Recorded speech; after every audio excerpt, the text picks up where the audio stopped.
일단은 실전학습 먼저 끝내놓고 서술어 자릿수 문법 마지막 마무리 지을게요. 되게 중요하거든요. 그 복숭아나무 곁으로 반드시 출제됐을 겁니다. 그래서 시험지에 지훈이 앞서와 보라색 줄 받은 거 있으면 꺼내줘. 시험지에 그 복숭아나무 곁으로는 반드시 있다. 그리고 복숭아나무가 아니라 그라는 관사를 사용했지. 그에다가도 동그라미 한번 쳐줘.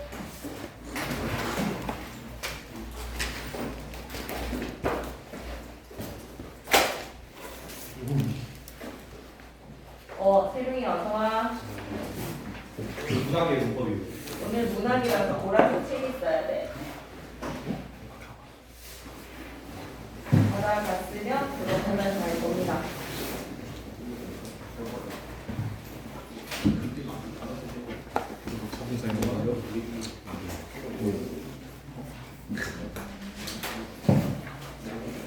그 복수가 나오면 할게요. 네, 일요일날 영상 보셔야 돼요. 일요일날 굉장히 중요한 것을 마음으로 지워버렸습니다. 그래서 일요일 거를 반드시 봐라. 그 복수가 나오면 오늘은 뭐 문학이라서 여러분 혼자서 읽으셔도 되겠지만 오신 발걸음 잘 작품을 정리를 해보도록 합시다. 중요 출제 요소는 있으니까요. 그 복숭아 나무 곁으로는 별표 5개 때려놓지. 반드시 시험지에 있을 테니까. 그리고 뭐 표현상의 특징이나 옳은 진술 모두 고르시오에서의 개수 문제에서 그 복숭아 나무 곁으로는 상당히 헷갈릴 수 있는 형식상의 특징들 잘 보셔야 되는 작품입니다. 나이덕 시인의 작품이네요. 타인의 참모습, 선입견을 가지고 거리를 두었지만 그 대상의 참모습을 발견을 하고 이해하게 되었다. 그러한 인생사회들의 일들이 얼마나 보람이 넘칩니까? 부정적으로 바라봤던 대상을 달리 인식하게 되었을 때. 그래서 진정한 소통의 필요성을 얘기합니다. 길잡이의 밑줄 한번 끄고 갈게요. 타인에 대한 이해와 소통의 필요성 밑줄. 여러분, 사람을 제대로 안다는 것은 쉽지 않습니다. 타인과 소통하고 이해하는 것이 매우 중요하죠. 처음에 화자는 이라고 하니까 화자의 태도가 변화되는 게 진짜 중요한 출제 요소거든.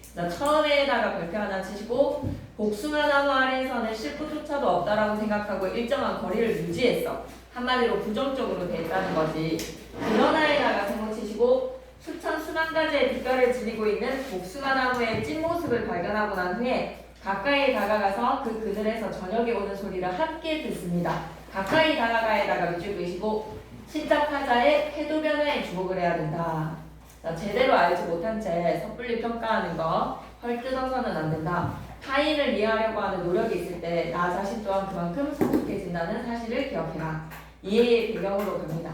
이 시는 선입견과 편견으로 인해서 대상을 제대로 이해하지 못했던 화자가 이거 꼭 기억해야 돼. 선입견에 밑줄 한번 꺼주시고 편견에다가 밑줄 한번 꺼주시고 대상을 제대로 이해하지 못했던까지 밑줄 한번 꺼주세요. 화자의 변화되는 태도에 주목하셔야 됩니다. 점차 진실한 이해에 이르는 과정을 담고 있네요. 진실한 이해에다가 밑줄 그시고 그 과정에 주목하셔야 됩니다. 처음에는 복숭아 나무에 어떻게 거리감을 느끼고 있는지, 시간이 지나면서 그 참모습을 발견하고 진정한 이해에 어떻게 도달하는지 시 9절에서 찾으셔야 되거든요. 이를 통해 작품은 타인에 대한 진정한 이해와 소통, 공감의 의미를 구체적으로 형상화하더라.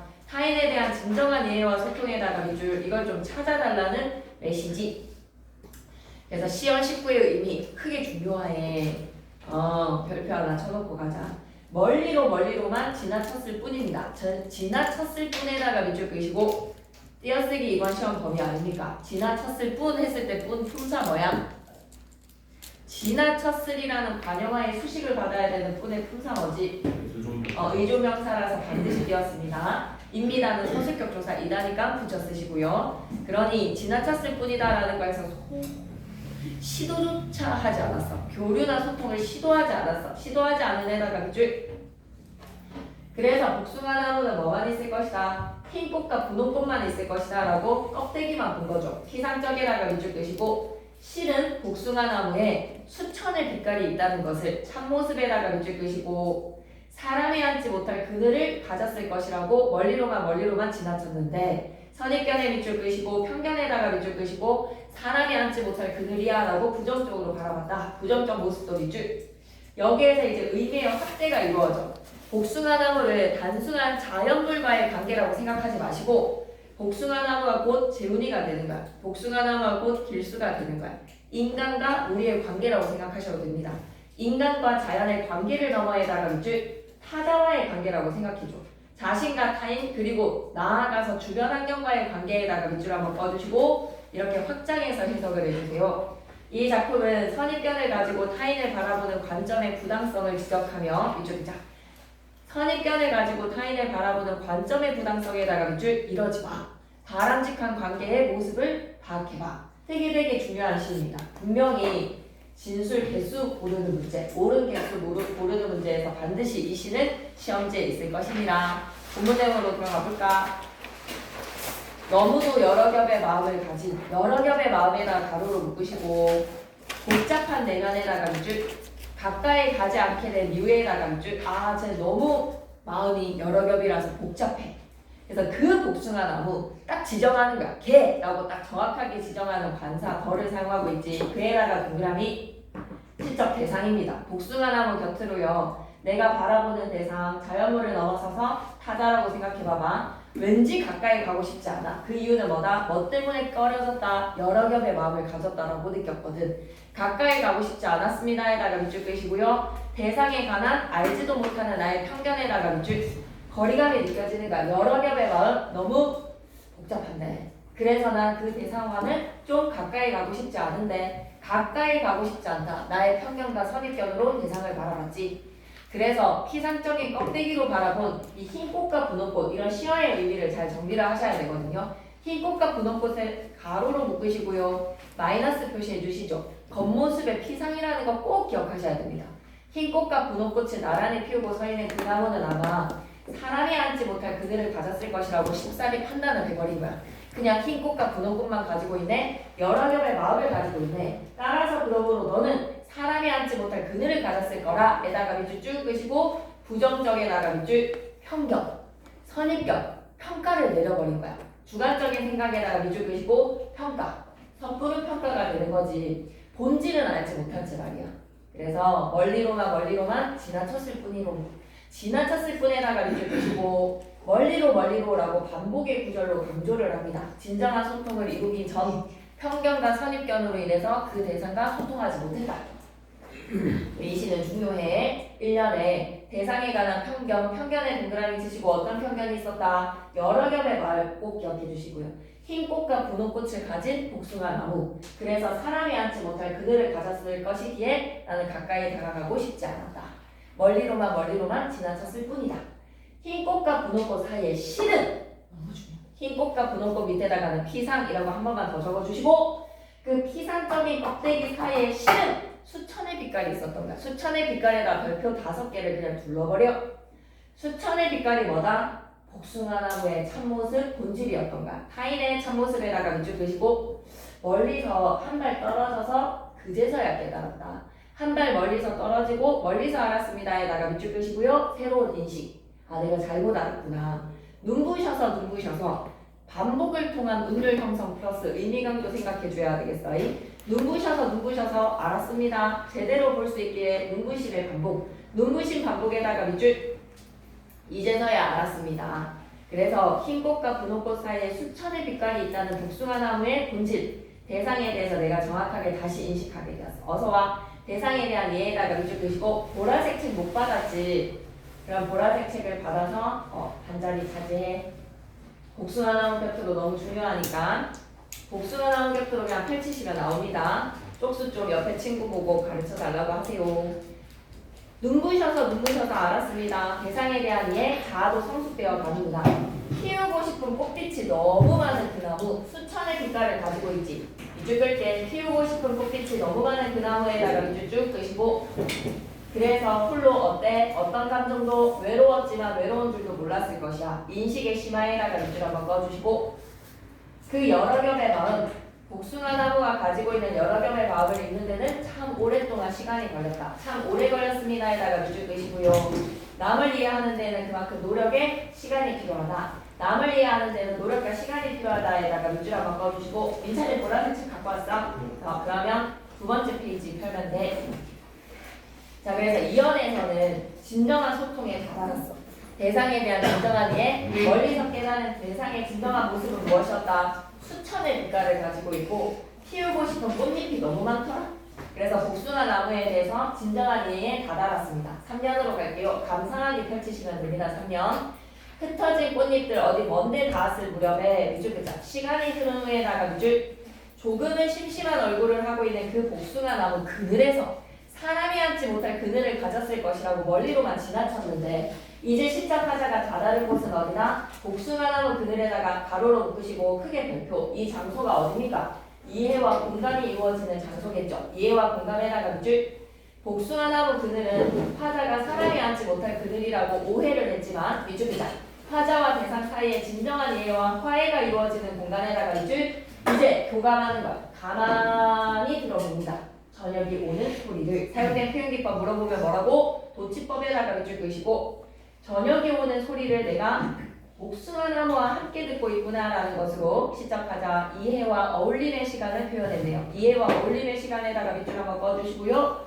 저녁이 오는 소리, 시간의 흐름을 소리라는 감각적인 표현으로 사용을 했으니 저녁은 온다라는 건 눈으로 볼 수 있어. 시각적인 대상을 소리를 지니는 것으로 시각의 청각하에 공감각적 이미지라고 생각하면 고개 끄덕끄덕 해주실 건가요? 시간의 청각하에다가 동그라미 치시고요. 그래서 복숭아 나무에 대한 이해와 소통, 참된 소통을 이루자. 여기까지 괜찮지? 오케이? 그 다음 장으로 넘어가서 시험지에 반드시 있다. 이 시는 자유시장, 산업시, 우문시는 그냥 다 끄덕끄덕. 봐봐. 시작하자가 어떤 대상한테 말을 건네는 대화체가 아니라 조용히 사색하고 깨달은 내용에 대해서 고백하고 있어. 고백적에다가 밑줄 그으시고 그래서 복숭아 나무에 대한 이해와 공감에 이른다. 타인에 대한 이해와 소통의 과정. 대상의 진정한 모습을 발견하고 이해하는 일이 어렵다. 그 다음에 보람이 있다. 그래서 특징 첫 번째, 선입견과 편견을 가졌던 복숭아 나무에게 시작하자는 지나쳤을 뿐인데요. 멀리서 드디어 수천의 빛깔을 가지고 있다는 것을 깨달았어. 밑줄 그자. 화자의 거리감이 점차 이해와 교감으로 변하는 과정에다가 밑줄 멀리서 수천의 빛깔을 가지고 있고 피우고 싶은 빛깔이 너무 많아서 복숭아 나무는 외롭지만 외로운 줄도 몰랐을 것이다 라고 복숭아 나무를 이해하게 된단 말이야. 그래서 복숭아 나무는 자연물이지. 이 자연물을 넘어서서 우리는 뭐를? 타인을 이해하자. 타인을 이해하는 과정에다가 밑줄.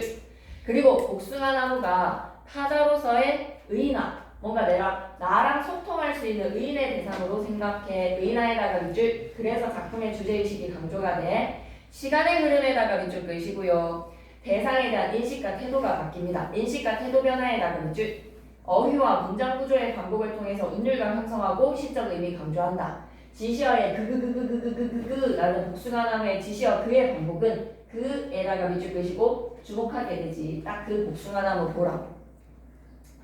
부정 표현에다가 밑줄 그으시고 하자의 태도를 더욱 분명하게 드러낸다. 어디에 부정 표현이 있지? 어디에 부정 표현이 있지? 부정의 표현이 있었나? 어디에?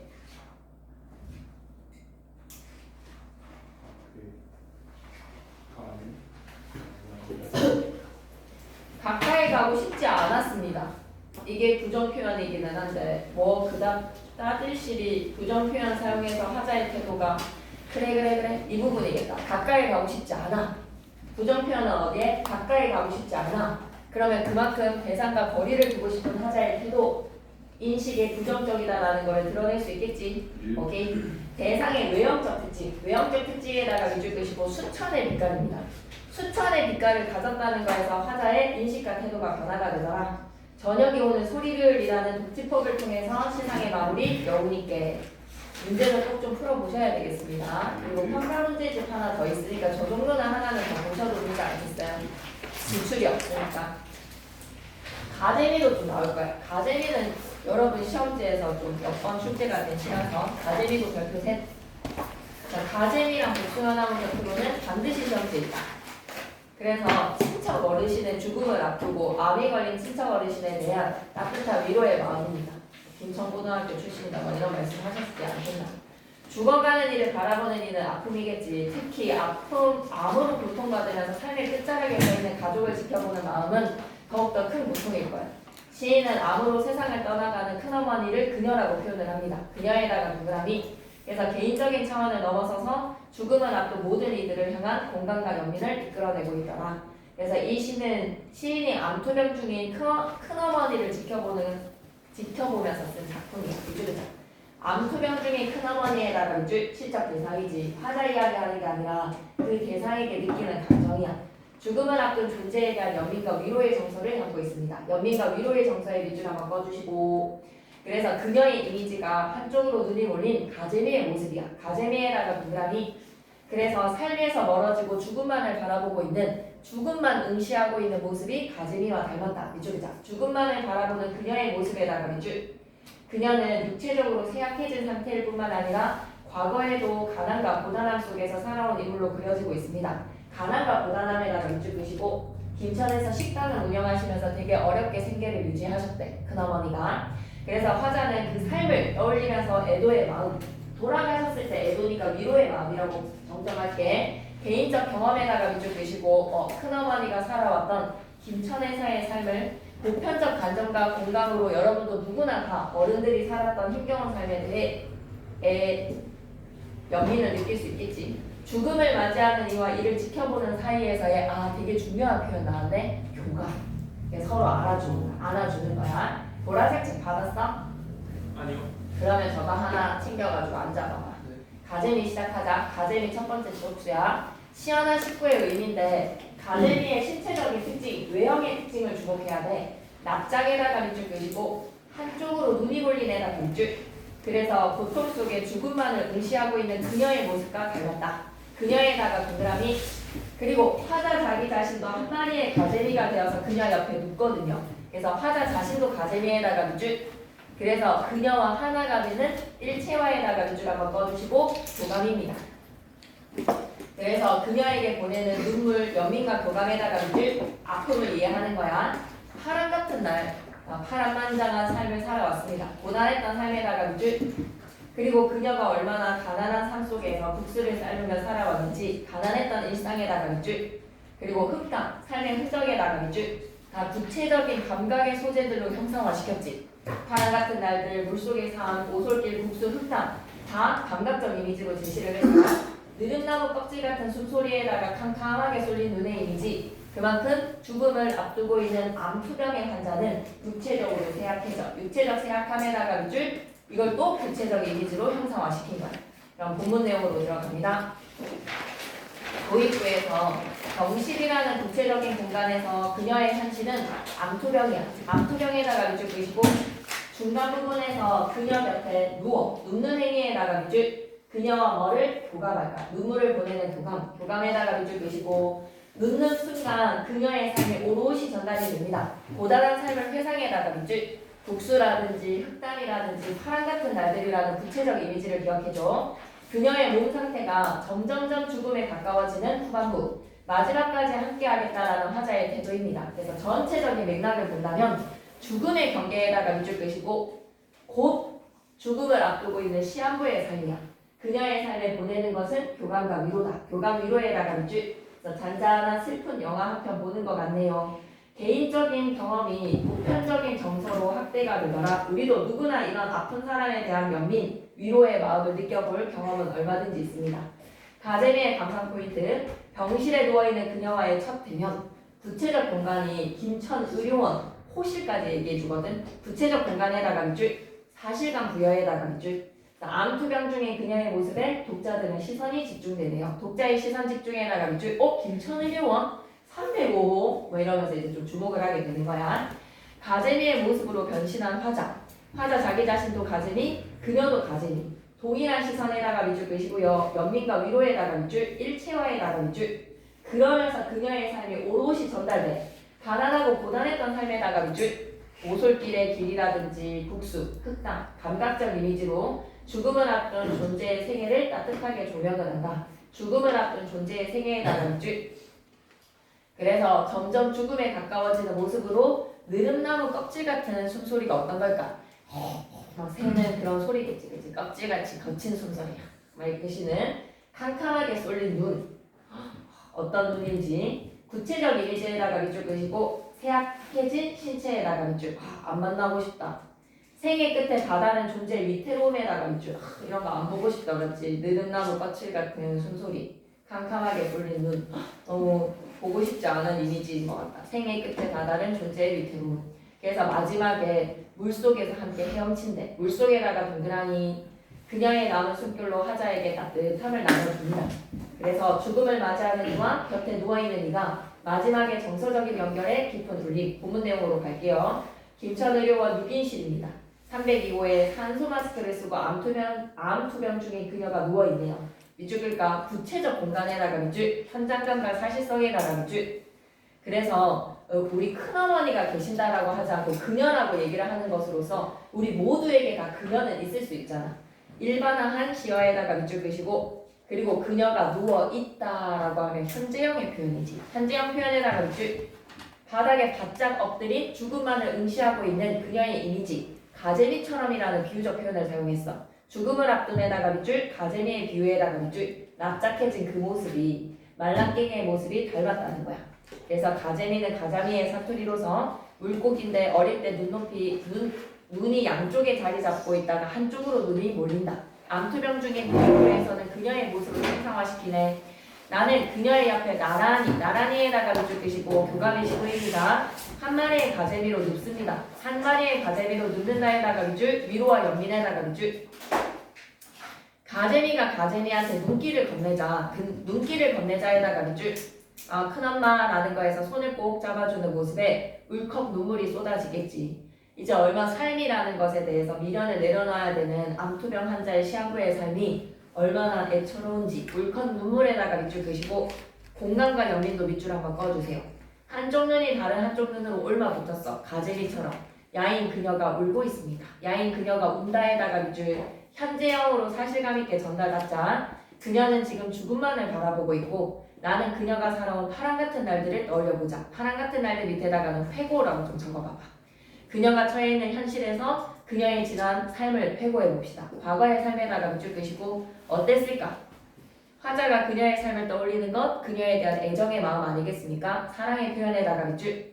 좌우를 흔들면서 살았던 김천에서의 그녀의 물속의 삶을 떠올려봐봐. 물속의 삶에다가 동그라미 치시고 지금의 그녀와는 다르게 좌우를 흔들었대. 좌우를 흔들며 밑에다가는 역동적이라고 좀 적어볼까?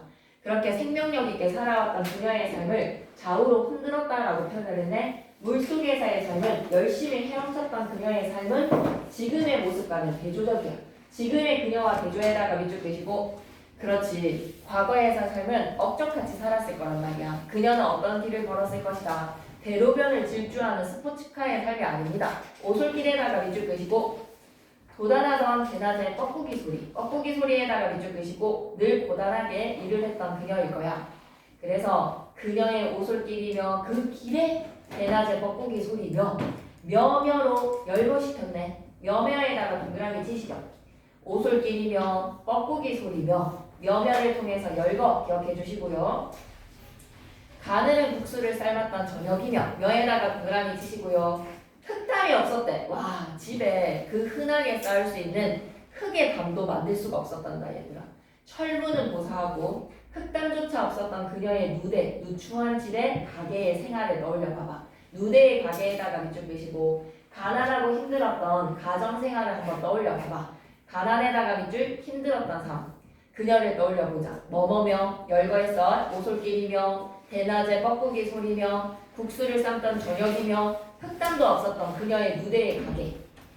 그렇게 그녀의 지난 삶의 모습은 가난했다. 열거에다가도 표현기법 체크 한번 해주시고 열거. 두 다리는 서서히 멀어져서 가랑이 지고에다가 밑줄 끄시고 살이 빠져가지고 허벅지가 붙지를 않는다. 나무 막대기로 가랑이가 져버렸네. 자, 그러면 한쪽으로 쏠리는 눈에다가 밑줄 벌어지는 가랑이. 그럼 눈은 쏠리고 가랑이는 벌어지고 대조적 이미지라고 얘기할 수 있겠습니까? 이런 거 본문에서 찾을 수 있겠어요? 대상의 외형적 특징을 대조적으로 제시하여 라고 하면 대상의 외형적 특징이 어떻게 대조적이지? 눈은 한쪽으로 몰렸어. 붙어. 그런데 가랑이는 살이 빠져서 점점 멀어져. 이거 꼭 좀 체크했으면 좋겠어. 쏠리는 눈과 가랑이의 멀어짐. 대조적인 표현으로 그녀는 그만큼 야이어지고 있다라는 죽음이 가까워진다. 폭설을 견디지 못하는 나무가지처럼 등뼈가 구부정했어. 나무가지처럼 등뼈가 구부정해 나가는 줄 고단한 삶에 나가는 줄 감각적으로 형상화시켜 그 겨울 어느 날을 생각해봐봐. 그녀의 과거의 삶, 죽음만을 바라보는 거야. 그녀의 숨소리가 느릅나무 껍질처럼 점점 거칠어집니다. 죽음의 임박에 나가는 줄, 거친 숨소리에 나가는 줄. 느릅나무 껍질처럼이라고 하는 거에서 거칠다라는 거는 촉각적 이미지지.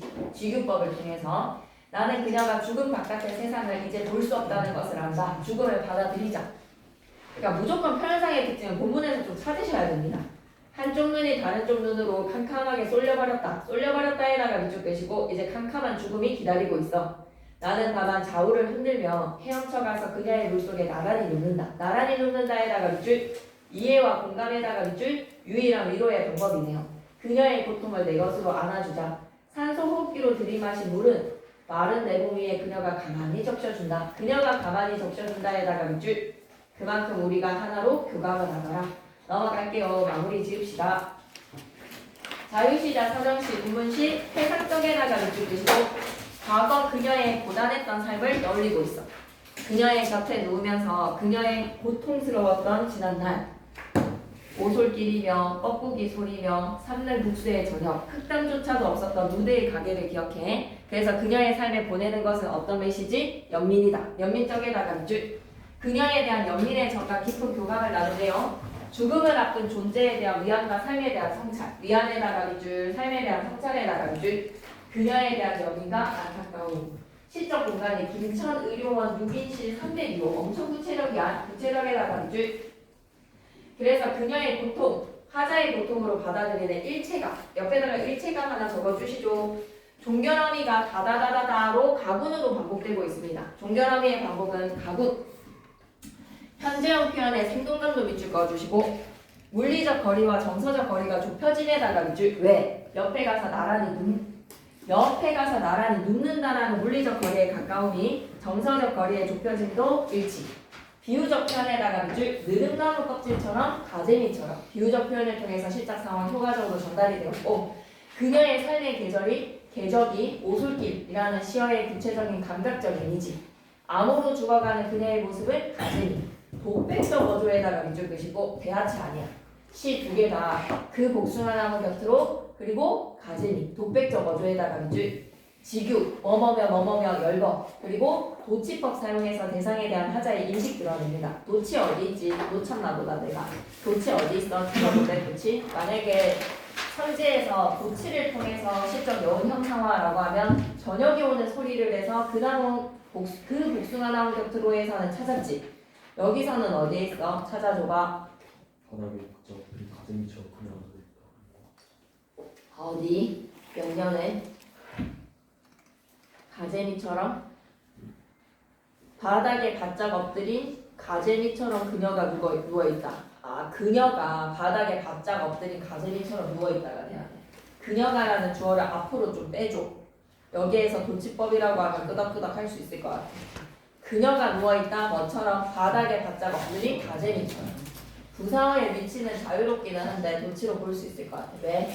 다른 문장 있는데 찾아봐봐. 어딘데? 그냥 지나친 거 같아. 찾고 가자. 마지막 문장 산소 호흡기로 들이마신 물을 마른 내 몸 위에 그녀가 가만히 적셔준다. 그녀가 산소 호흡기로 들이마신 물을 마른 내 몸 위에 가만히 적셔준다. 물을 내 몸 위에 가만히 적셔준다. 그녀가라는 주어 또 빼야 되겠지. 네, 여기 도치로 볼 수 있겠습니다. 그러니까 표현상의 공통점 두 개로 둘 다 도치법 쓰였다라고 선지 나왔나 보네요. 그죠? 체크하셔야 되겠어요. 그녀가 마른 내 몸 위에 산소 호흡기로 들이마신 물을 가만히 적셔준다. 그러니까 어순을 일반적인 어순으로 바로 잡는다면 그녀가 마른 내 몸 위에 부서 산소 호흡기로 들이마신 물을 목적어 가만히 적셔준다. 서술어 이렇게 읽었으면 좋겠습니다. 도치법 쓰였어요. 그녀에 대한 연민과 안타까움 죽음에 대한 고통을 일체감으로 그녀 여수가자 여수 수업 시간에도 그 말씀하셨지. 여수 밤바다에서의 여수가 아니라 이 나그네의 백수 나그네의 약간 향수와 같은 그 고향에 대한 노스텔지어의 손수건의 감정입니다. 노스텔지어를 기억하시면 돼요. 조그마한 희망도 없는 곳에다가 가로로 묶으시고 거기에서 일어나는 향수의 마음 계속 킵고 합시다. 현실의 고단함에다가 밑줄 그시고 우리는 나 자신도 잊어버린 채 그냥 막 살아가는다고 정신도 없지. 오장한 시인, 오장한에다가 동그라미 쓰시고 월북한 시인이거든요. 그래서 좀 소리 소문 없이 사라지셨어. 낯선 삶의 자리에서 느끼는 쓸쓸함, 외로움, 쓸쓸함에다가 밑줄, 외로움에다가 밑줄, 그리고 그 속에서 문득 튀어오르는 고향에 대한 그리움을 담담하게 전합니다. 고향에 대한 그리움에다가 밑줄 끄시고 두 글자로 뭐라고 한다고? 향수, 노스텔지어야. 시인은 허위와 무지의 현실을 성찰을 하며 허위와 무지의 현실에다가 밑줄 끄시고 뼈없는 마음 사이로 스며드는 향수를 통해 내 존재에 대해서 되물어봐. 이 작품을 통해서 학생 여러분도 삶의 여정에서 스쳐가는 감정들을 되새겨라. 공부하느라고 정신이 없으니까 나 자신을 잊는 순간들이 많겠지만 우리는 지금 나는 어디, 여기는 어디 라는 생각도 한번 하면서 내면 깊은 곳에서의 여수, 이 나그네의 마음을 한번 마주해봐라. 여러분의 마음에 스스로 한번 들여다보래요. 오장한의 시 여수는 이거 너무 중요하다. 여자에서 이게 그 여간할 때 여자거든요. 그래서 약간 나그네 여자입니다. 그 속에서의 객수의 마음, 숫자는 근심 숫자입니다. 방랑 모티프에다가 밑줄, 현실의 고단함에다가 밑줄, 고향에 대한 그리움에다가 밑줄. 이제 화자가 너무 부조리한 현실, 희망조차 사라진 현실을 살고 있어. 그러면 화자는 현실에 대한 부정적 인식을 드러낸다? O 해야 되겠지. 현실에다가는 마이너스 표시 좀 해줄래? 그래서 요지경 같은 세상에서 내 스스로가 너무 무지하다라는 것을 깨닫고 그 깨달음의 자각에다가 동그라미, 후회의 감정이 너무 막 무리듯이 막 밀려 들어와. 회한에다가 동그라미. 그래서 이렇게 도망가고 싶을 때 가장 보고 싶은 것은 약간 엄마야. 안식처로서의 고향에다가 밑줄, 고향의 그 따뜻함이 떠올라집니다. 그래서 요령이라든지 요지경이라든지 달팽이의 족구를 볼따구라고 빗대어 표현을 하거든요. 이런 시어를 통해서 화자의 내면이 어떻는지를 한번 들여다봐봐. 화자의 내면에다가 밑줄, 억눌렸던 현실에 대한 인식. 일단 현실은 마이너스의 부정적 현실이야. 현실에다가 마이너스. 그 속에서 화자가 느끼는 정서적인 불안감. 그 속에서 그리운 거는 뭐다? 고향의 안식처. 향수의 감정에다가 밑줄. 그래서 참신한 상징과 영탄, 지규 등의 표현을 통해 슬픔과 그리움이 고조되어 가고요. 독자는 그 정서를 통해서 삶의 본질에 대해서 되물어 봅니다. 삶의 본질에다가 밑줄 한번 꺼주시고, 그래서 여수라고 하면 여간할 때 여자이기 때문에 객지, 나그네, 쓸쓸함과 시련에다가 밑줄, 가장 압축되어 있는 시어가 바로 여수다. 요령처럼 흔들리는 슬픈 마음이다 라고 하면, 요령처럼 흔들린다라고 하면 불완전한 심리에다가 밑줄 한번 꺼주시고, 요령이 뭐게? 라고 하면 방울이야. 요자가 방울 요자입니다. 그래서 비유해서 하자의 내면을 형상화시킨다. 방울. 그래서 요지경에다가 장돌뱅이에다가 때 묻은 추억에다가 그만큼 이 세상은 요지경 이런 거 들어봤니? 그래서 요지경이 약간 망원경같이 생긴 건데 그걸로 보면 막 엄청 징그러운 모습으로 막 대상이 보여. 좀 이상해. 그래서 요지경의 망원경. 그러니까 세상이 팽팽 돌아간다라는 뜻이겠죠. 그리고 장돌뱅이, 정착할 수 없는 사람이겠지. 때 묻은 추억. 그래서 과거에 대한 비판적 인식, 위주는 비판적 인식에다가 밑줄. 얄미운 노스텔지어. 달팽이의 두 꼴따구는 뭐라고 생각하자. 뺨따구가 아니라 얘네들 이거 뭐라고 얘기해야 돼? 달팽이의 더듬이. 그래서 그 부분을 정서가 하자의 정서가 달팽이의 두 꼴따구, 얄미운 노스텔지어라는 향수의 감정으로 형성. 좀 어렵다. 아마 잘 봐야 되는 시간. 그래서 문학들은 하나하나 좀 꼼꼼하게 작품들 여러 번 읽어주시고 문제도 적절한 수만큼 해주시고요. 그래서 시험범위 진짜 좀 골고루 봐주셔야 될 것 같아요. 3-4의 한글 맞춤법 되게 중요하거든요. 그러고 나면 의문의 변동은 별거 할 거 없고, 그리고 문장의 짜임새도 별로 할 거 없고, 문법 요소 제외시켜주셨잖아. 그러니까 엄청 좀 적기는 해. 그래서 국어사에서 몇 문제 내신다는 거는 말씀 안 하셨지. 이병철 쌤이 국어사 몇 문제 냈다 이런 거 말씀 안 하셨어? 적어도 7문제 정도 나왔다라고 얘기하시는, 그 정도 수만큼 나올 거란 말이야. 그러니까 그 파트 안에서 7개니까 꽤나 비중은 큰 부분이거든.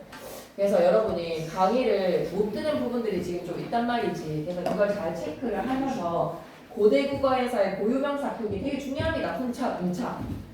그 다음에 뭐 이두식 표기 뭐 이런 것들에 대한 설명들은 뭐 상관은 없을 것 같은데 일단 중세 국어에 대해서 좀 잘 아셔야 돼요. 근대 국어는 별로 중요한 건 없고요. 갑니다. 시장 전개 방식과 맥락의 이해. 현실의 부조리에다가 밑줄. 이걸 시어를 어떻게 형상화시키는지 한번 봐봐. 절망에다가 밑줄. 그렇게 하자는 과거를 떠올린다. 근데 과거 밑에다가 마이너스. 떠올렸던 그 과거조차도 너무 고달프고 때묻은 추억이거든. 고달프고 때묻은 애다가 밑줄. 그래서 지금 시적하자 현실에 대해서 자기를 인식해봤을 때 현실에다가도 마이너스. 그러니까 떠오르는 감정은 뭐야? 후회의 한이, 회한에다가 동그라미. 그래서 너무 고단한 삶 속에서의 과거와 현재. 그럴 때 사람은 뭐가 그립다? 고향이 그립습니다. 그래서 향수와 그리움에다가 밑줄 그시고 학교 좀 찾고 싶을 때가 올걸? 난 군대 갔다 오고 나서 향수와 그리움에다가 밑줄. 달팽이의 움직임에 빗대어서 표현을 한다. 달팽이의 움직임에다가 가로로 묶으시고 내일 84기 형아를 김천구미역에서 만나기로 했단 말이야. 근데 나한테 연락을 하는데 너무 의외인 거야. 그래서 뭐 때문에 오는지 잘 모르겠는데 24살이잖아, 그렇지? 84기면 01년생이잖아. 24살.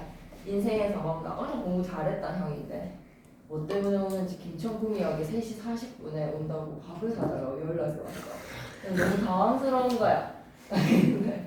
군대도 갔다 왔을 거잖아. 나를 기억한다는 것 자체가 너무 반가운 너무 연락이긴 한데 무슨 일이 있길래 나를 찾아주게 학교 가냐고 하니까 학교를 가는 것도 나를 만나러 온대. 그래서 너무 떨리는 마음으로 내일을 준비하고 있다. 그래서 계속 가볼게. 달팽이의 움직임에다가 밑줄 끄시고 그러면 힘든 일이 있나? 내면의 흔들림이 뭐야? 이 달팽이의 두 뿔이 이 더듬이가 움직이는 것처럼 내면의 흔들림에다가 밑줄 정서적 반응. 어떤 구절인지 쌤은 3년의 이 구절이 엄청 되게 기발하다라는 생각이 들었거든요. 제목 연수 갑시다. 그래서 화자의 이 삶이 일제강점기랑 전쟁을 겪으면서의 삶이 오장한 시인은 녹록지 않았다. 현실에 잠겨서 희망을 잃은 화자. 조금 작품 이름 적어주셨으면 그 정도만 기억을 합시다. 알았죠? 출제됐던 작품들 쌤도 막판에 적어줄 거예요.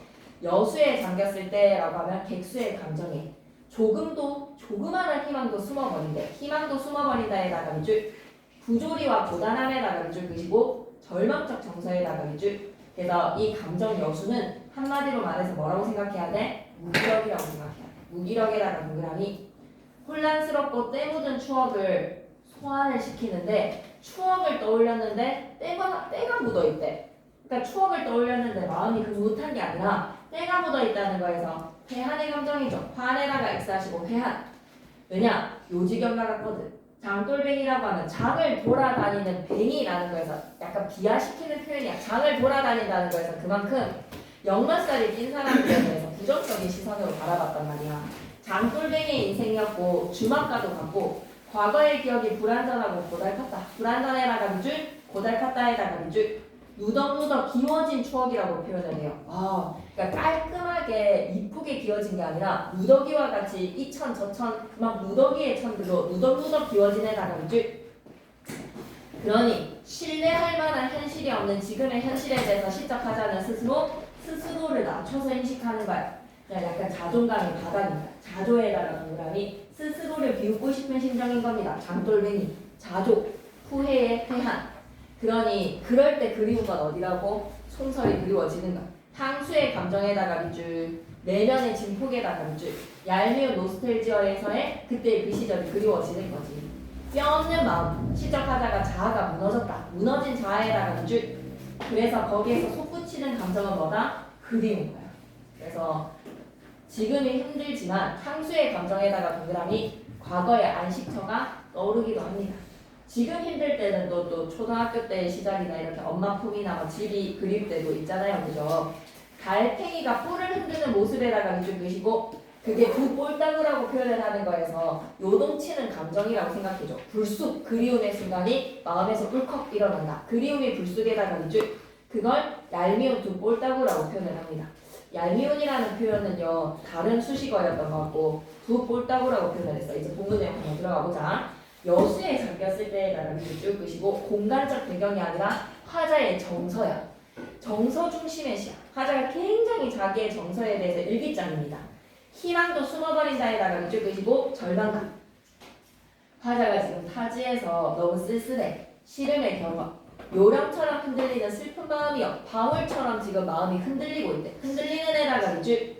마음이 흔들린다라고 하면 추상적인 마음의 상태를 흔들리는 시각적인 대상으로 구체화시켰죠. 꼭 기억해주세요. 요령과 같다라는 비유적 표현과 마음이 흔들린다라는 시각화를 시켰다라는 걸 기억했으면 좋겠어. 화자 지금 심리가 어떠하니? 불안한 내면 심리. 불안해라가 밑줄 긋이고 요지경 속으로 나오는 좁은 세상에 이상스러운 세월들이 스쳐나간다. 좁은 세상에다가 밑줄 긋이고 이상스러운 세월에다가 가로로 묶어서 마이너스 표시해줘. 요지경이라는 장난감을 통해서 세상을 바라보는 것처럼 지금의 세월, 지금의 세상이 마이너스의 요지경 세상이야. 그래서 나 지금의 현실에 대한 인식 플러스 마이너스 현실 마이너스. 그래서 화자가 뭐를 떠올려 본다? 과거를 떠올려봐. 추억이 무성한 숲속에 섰다에다가 밑줄 쭉 끄시고 추억의 생각으로 빠져들어가자. 과거 해석입니다. 여수에 잠겨서 현실에 지금 조그마한 희망도 사라진다. 현실의 절망에다가 밑줄. 그래서 도망치는 거는 어디라고? 추억으로 도망쳐. 무성한 숲속으로 가버리자. 무성한 숲속이라는 비유적 표현 기억했으면 좋겠어. 요지경이라는 물건을 이 메고 다니는 늙은 장돌뱅이, 파는 장수 아저씨겠지. 장돌뱅이에다가 동그라미, 고달픈 주막의 꿈에다가 동그라미. 그만큼 화자의 추억의 장돌뱅이의 삶 편치 않다. 누덕누덕 기어진 때묻은 추억에다가도 마이너스. 현실과 과거에 대한 부정적 인식 꼭 기억했으면 좋겠어. 화자는 과거에 대해서도 부정적 인식, 현실에 대해서도 부정적 인식. 그래서 화자가 대놓고 얘기하네. 신뢰할 만한 현실은 어디에 있느냐? 에다가 밑줄 쭉 그시고 있다 없다? 없다라는 서리와 영탄이야. 꼭 기억해줘. 서리와 영탄. 나는 시정합배라는 말 들어보셨습니까? 시정에 있는 무리들을 비하시키는 표현에 불량배할 때 배자, 무리배자이기 때문에 시정배라고 하는 시장에서 장사를 하는 사람과 같이 비교적 표현. 현실을 모르면서 아는 것처럼 그렇게 믿고 있었다는 거야. 아는 것처럼 믿고 있었다에다가 밑줄 자조라고 잡자. 내가 이렇게 정신을 못 차렸네. 현실에 대해서 하나도 모르면서 현실에 대해서 알고 있다라고 착각하고 있었네. 자책과 성찰에다가 밑줄 다 왔어.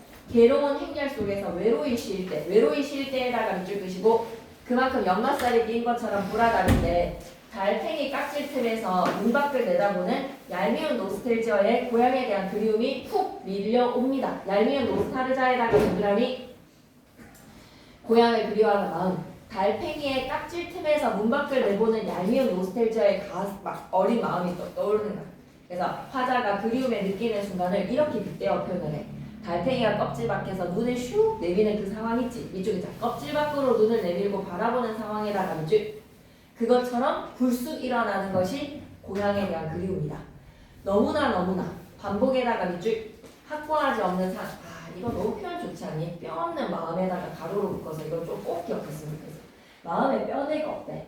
그만큼 뭔가 골조가 없는 거야. 중심을 잡지 못하는 마음에다가 밑줄. 그렇게 이해했으면 좋겠어. 시험에 나올 구절이야. 뼈 없는 마음은 중심이 없다. 골조가 없다. 뼈대가 없다. 확신이 없다. 중심을 잃어버린 시적하자의 불안한 상태. 너는 자기 자신을 너라고 지칭하는데 이 달팽이는 곧 화자의 모습이라고 볼 수 있겠지.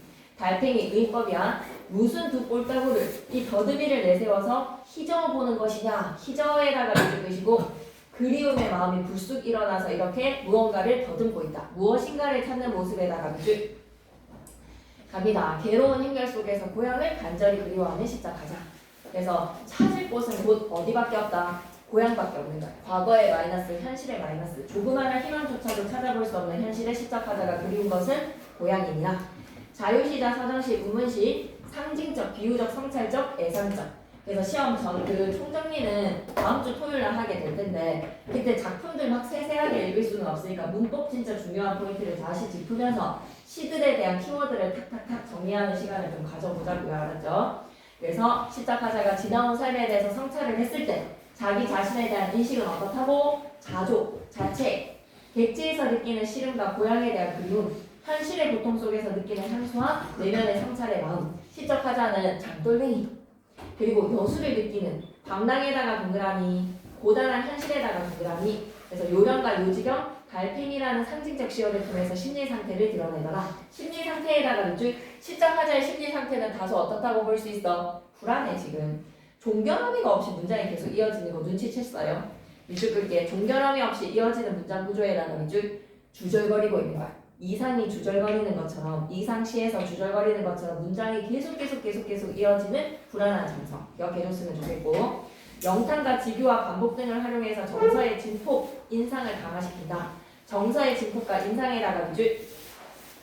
화자가 자신과 현실을 성찰을 해서 오는 감정은 동그라미 쳐줘. 회한과 향수. 현실과 과거, 외부랑 내면을 오고 가는 시상 전개. 아 좋다. 외부와 내면을 오고 간다. 현실과 과거. 야 이런 선지 가능할 것 같잖아. 화자의 시선이 외부에서 내면으로 시선의 이동. 객지라는 공간의 설정, 타지에서 느끼는 감정은 무엇이다? 소외와 고립감에 나가는 줄. 단정적 진술보다는 상징과 비유로 감정을 우회적으로 전달하는 현대시의 특징. 감정을 우회적으로 해나가는 줄. 불쑥 올라오는, 불쑥 그리워지는 고향에 대한 그리움, 두 볼타구라고 표현을 하는. 흔들리는, 희전된 것이냐라는 불안한 감정. 방랑과 현실에서 느끼는 그리움의 대상은 무엇? 고향이라고 기억해 주셨으면 좋겠어요. 넘어가서 방울 소리도 좀 중요해. 시까지 하고 스피는 좀 안 중요한데 뒤에 고전 시가 겁나 중요하게 나왔어. 표정 보고 많이 우울하게 느껴지면 문법으로 조금 갔다가 할 거니까 조심하시 하나. 방울 소리 갑니다. 도심에다가 플러스 마이너스? 마이너스. 그럼 과거의 시골에서의 황소 방울 소리는 황소 방울에다 가로로 묶으시고 플러스. 플러스의 내 고향을 떠올리게 만들어주는 과거 해상의 매개체 방울 소리야. 너무너무 중요한 대조가 축이야. 방울 소리에서 여러분이 이 시의 골격을 뭐로 이해하셔야 되나? 대조입니다. 도심의 공간과 시골의 공간이 정확하게 대조를 이루게 되고요. 그 대조에서의 핵심적인 정서가 도시 문명에 대한 비판적 시선과 추억에 대한 고향의 시골의 이미지는 플러스인데 그걸 강화시켜주는 것이 방울 소리인 거야. 그래서 즐거운 어린 시절 밑에다가는 플러스. 아하 그러면 여수에서는 어린 시절의 과거도 마이너스라면 어린 시절까지는 아니었지. 그치? 고향은 플러스의 공간이니까 과거가 마이너스였어. 객지에서 장돌뱅이에서의 삶에 과거 마이너스, 현실 마이너스. 순수하고 고즈넉한 것이 고향입니다. 유년 시절 떠올려보세요. 고향에서의 기억과 그리움을 담은 시입니다. 요즘 아이들에게는 쉽게 와닿지 않을 수도 있는 경험을 나누고 싶대요. 이 편집자가. 어린 시절 여름방학이면 아침 6시쯤 일어나서 소를 몰고 산으로 갔대. 나도 이런 건 경험이 없어서. 소가 풀을 뜯는 동안에 친구들과 함께 이슬 맺힌 풀밭에서 마음껏 뛰놀았다. 너무 좋은 추억인 것 같은데 이런 추억으로 노년을 보낸다는 건 행복할 것 같다. 오후 3시쯤 다시 소를 몰고 산으로 올라서 놀다가 해질 무렵에는 마을로 내려왔다. 그 시절의 소는 단순한 가축이 아니라 가족처럼 가까운 존재였다. 소 목에 달려서 딸랑딸랑 거리던 그 방울 소리가 그리움의 소리래요. 이걸 편집해 주신 분도 방울 소리 하면 추억의 소리예요. 그만큼 고향의 아름다운 기억이 떠오르는 방울 소리입니다. 시적 화자가 골동품 가게에서 구입을 하거든. 골동품 가게에서 구입해 나가는 이 방울 소리를 계기로 과거 해상의 내리체. 딸랑거리는 방울 소리는 과거에 소를 불고 해질 무렵 산에서 내려오던 평화롭고 정겨운 시골의 풍경을 환기시킵니다. 정겨운 시골 풍경 밑에다가는 플러스. 그럼 이수익 시인이랑 이 편집자랑 완전 일치하는 경험이네. 그런데 도심에서의 골동품 가게가 있는 지금 현재의 화자가 있는 공간은 자동차 경적을 불리는 자동차 경적에다가 마이너스, 장사꾼의 소음에다가 마이너스. 와우, 이렇게 소리로서 서로 대조구나. 이렇게 상징되는 현재의 도시 공간 밑에다가 마이너스, 대비에다가 별표. 이 시의 기본 축은 뭐다? 대비로 생각해야 돼. 문명의 소란스러움 속에서도 잊히지 않는 고향에 대한 그리움과 회귀 욕망입니다. 회귀 욕망에다가 밑줄. 사라진 과거의 정치와 인연을 소리로 되살리고 독자는 그 속에서 잊고 지낸 순수한 감정과 추억의 의미를 되새기게 되더라. 한눈에 보기로 들어가 볼까? 방울과 방울 소리는 과거 회상의 매개체. 이쪽이자 과거와 현재를 이어주는 정서적 고리에다가 이쪽. 지금 방울 소리를 들으면서 과거의 방울 소리를 들어. 지금 도심에서 듣는 방울 소리는 좀 방울 소리가 아니야. 청계천 7가 골동품 가게 겁나 구체적이지. 도시 문명의 공간에다가 이쪽. 여기에서 회상이 시작됩니다. 회상의 출발점도 기억해주세요. 소를 몰고 가고 있는 그날의 소녀는 순수한 삶에 나간 줄. 하지만 3륜차에다가 마이너스. 이런 차 본 적 없지 우리도. 여러분이랑 쌤도 그렇게 세대 차이가 나지 않는지만 3륜차 바퀴 3개인 차는 보지 못했습니다. 쌤도. 경적을 울리고 저작거리의 바닥이라고 하면 시작. 그래서 문명의 소란함에 나간 줄, 차가움에 나간 줄. 5분 이내 안방, 살인문 밖에 문화 플러스야. 5분 이내 안방에다가 플러스. 너무 그리움의 공간. 살인문 밖에까지 이 방울 소리가 들릴까? 떠오르는 그리움의 대상은 누구야? 5분 이내 집에 살고 있는 윤원과 그립다. 오케이, 넘어가자.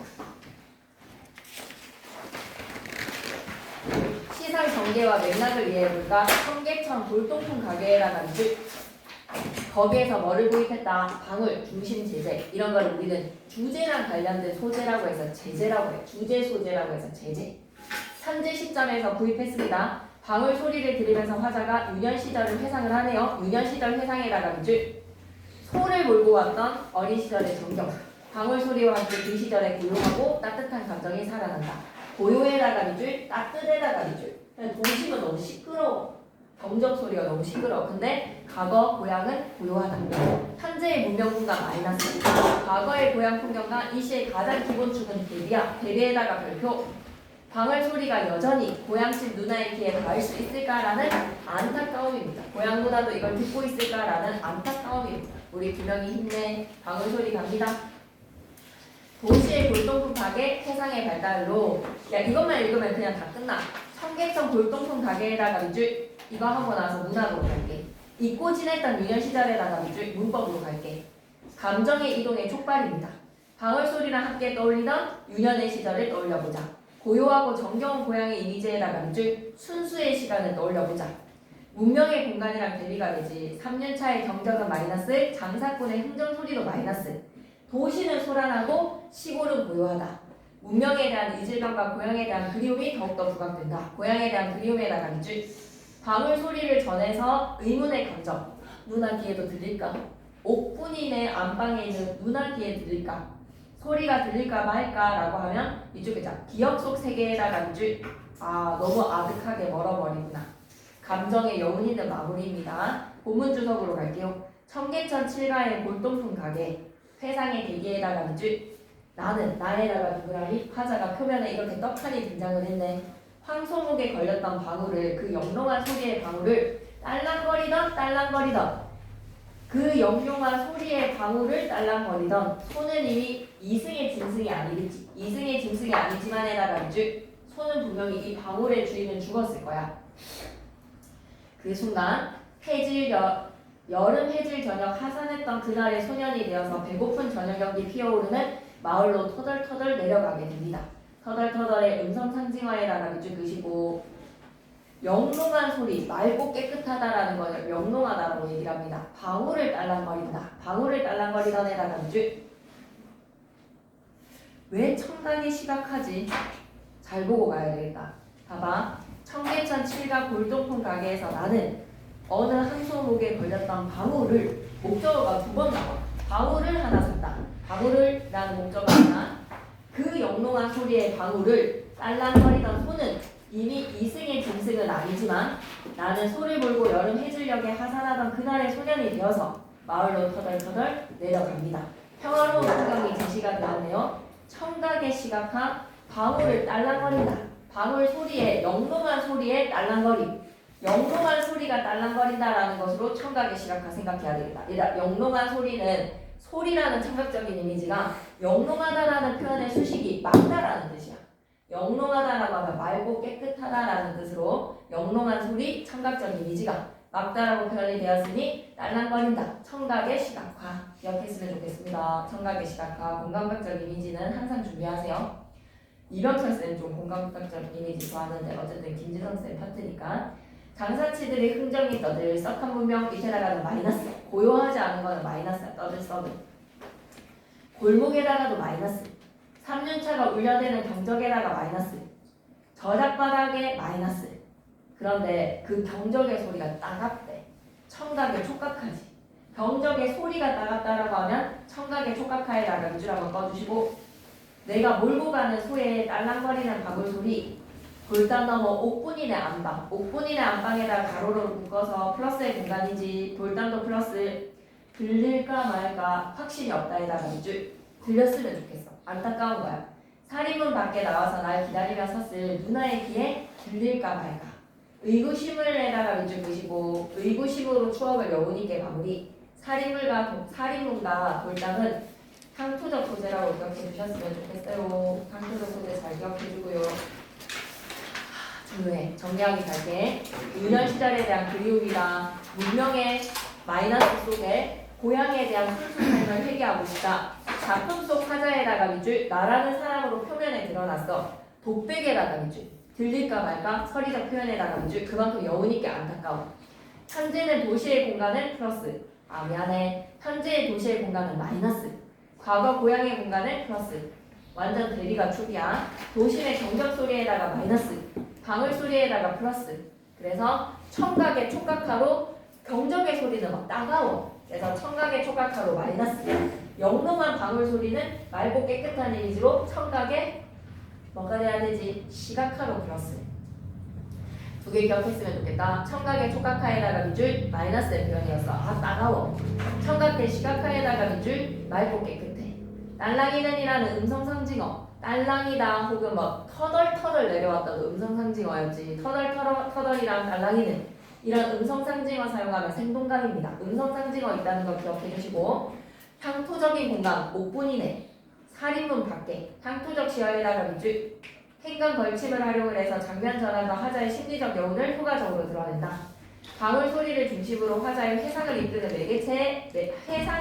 매개 장치에다가 밑줄 골동품, 방울, 소, 문화 등의 시야를 통해서 개인적 기억을 이쪽이다. 개인적 기억을 보편적 정서로 확장해나가 밑줄 1960년대생들은 모두 다 공감할 수 있을 내용일 것 같아. 소 물고 바로 소 풀 뜯어 먹이면서 내려오는 고즈넉한 고향에 대한 그리움입니다. 에너지가 별로 없으신가요? 이거 먼 곳에 대한 그리움은 읽는 순간 서로 감정이 안 좋아질 것 같거든. 괜히 왔다가 올라가고 싶다 이런 표정을 좀 짓게 될까봐 내가 차라리 읽지를 못할 거야. 수필이라서 읽는 순간 괜찮으니까 잘 읽어주시고 독일어 하나 기억해볼래? 먼 곳에서 그리움 페르웨인가? 독일 발음이라 가지고 H가 흐인 것 같거든. 페르웨 흐 뭐 이런 식으로 있는 것 같은데 먼 곳에 대한 그리움은 미지의 장소를 탐하고 싶은 인간의 욕망이래. 빠니보틀 같은 사람들이고 이 사람들이 약간 먼 곳에 대한 그리움 이런 유전자를 좀 갖고 있는 거야. 외부의 미지의 세계에 가서 고생하고 싶은 거 있지. 그런 걸 좀 유전적으로 인간은 가지고 있고 그래서 새해를 맞아서 이 글쓴이도 뭐를 삶의 빈자리를 되게 똑똑한 여자더라고. 이 여자 전혜린. 의외로 1930년생이야. 그러다가 30년 살고 일찍 요절을 하거든. 전쟁 중에 죽었겠지. 근데 독일 유학까지 한 굉장히 똑똑한 여자였을 것 같아. 그래서 똑똑하니까 많이 막 알고 싶고 한 그런 마음들을 표현한 스킬이다라고 생각하시고 넘어가봐봐. 맨 마지막에 정리하기만 볼게. 새해의 소망으로 꿈꾸는 것은 미지의 장소가 유럽도 가고 싶고 아이슬란드도 가고 싶고 먼 곳에 대한 그리움입니다. 여러분은 수능 치고 나면 어딜 가고 싶나요? 그런 먼 곳에 대한 그리움 여러분의 마음속에도 페르웨흐가 있다라고 생각하시면 되겠네. 새로운 세계에 대한 동경 이 새로운 세계는 우주를 포함한 그런 새로운 세계라고 생각하는데 먼 곳을 동경하면서 나 자유를 꿈꾼다. 작가의 내면적 갈망 내면적 갈망에다가 밑줄 빠니보틀이 되고 싶다. 그걸 감성적 언어로 서술하고 있습니다. 기적이라든지 반설계 이런 표현 너무 좋지 않나? 피의 여행입니다. 반설계. 설계에 반한다. 설계 계획을 짜지 않는 피의 여행. 너무 괜찮은 여행이지 않나요? 왜 숙소를 예약을 해야 되는지 가서 숙소가 마음에 들면 거기서 자든지 이런 거. 집시. 자유로워. 나도 이렇게 살고 싶다. 상징적 표현에다가 밑줄 자유에 대한 동경에다가 밑줄 기적과도 같은 삶. 반설계의 여행, 집시와 같은 삶을 바하만의 식구 이거 표현했어야 되는데 바하만의 식구 인용에다가 밑줄 좀 배운 여자야. 여기 외국물을 먹은 거지.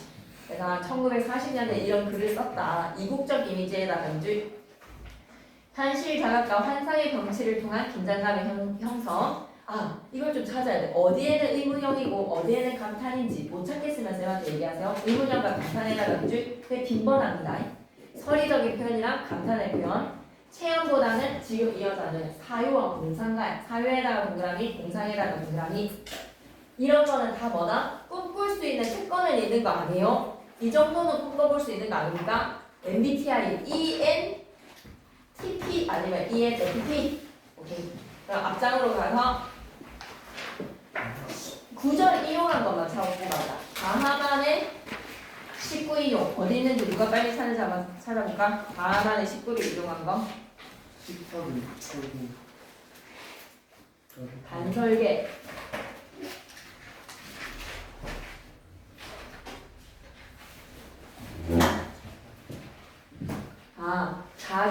기도하는 거 명사로 나열한 거 체크해줘. 나는 새해가 올 때 나에게 무슨 일이 일어나는데 뭐 나를 압도시키는 일, 매혹하는 일, 한마디로 기적이 일어나는 거. 기도하는 내용 나열 명사로 끝나는 짧은 구절 반복에다가 위주. 올해도 마찬가지로 이런 것들이 일어났으면 좋겠다. 아, 찾았다. 그리움과 먼 곳으로 훌훌 떠나버리고 싶은 갈망. 바하만의 식구처럼에다가 위주. 식탁을 털고 지금 2로 가자는 거야. 아이의 내향형을 털어내고 나부끼는 머리를 하고 밖으로 나가자. 떠나고 싶은 것이다에다가 위주. 오스트리아의 작가의 식구를 이용했습니다. 당장 인위적 치장을 벗어 던지고 위주자. 인위적 치장을 벗어버리고 떠나고 싶은 마음에다가 위주. 애도 왜 혼자 있고 싶은 여행을 떠나고 싶은 그런 마음. 똑똑한 여자여서 이런 갈망도 좀 있지 않았을까라는 생각이 드네. 읽으면 바로 이해가 되니까 문제에서 쌤이랑 같이 나누기로 해요. 알았죠? 그 다음에서 넘어가면 이제 고전시가예요. 고전시가 두 개인데 너무 중요해. 이 고전시가 두 개. 그래서 서술어 자리수 하고 고전시간을 발음 못하면 일요일에 할 테니까 영상을 꼭 봐야 돼. 알았지? 서술어 자리수 할게. 표정이 좋지 않네? 왜? 소리 행방벌칙 방울 소리 행간걸치 찾고 가자. 본문에서 만약에 행간걸치 있다라고 하면 찾아야 된다. 행간걸치 찾자. 본문에서. 엔터키를 때리지 않아야 되는데 엔터키를 때려야 되는데 엔터키 안 때린 부분 찾으면 돼. 엔터키 때려야 되는데 엔터키 안 때린 부분 찾아와.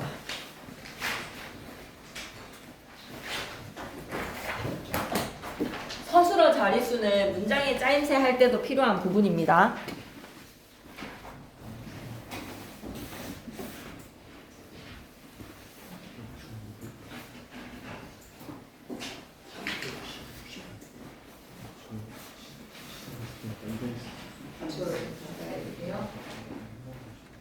조금만 힘낼게요. 방울 소리에서 생각벌칙 찾고 가자.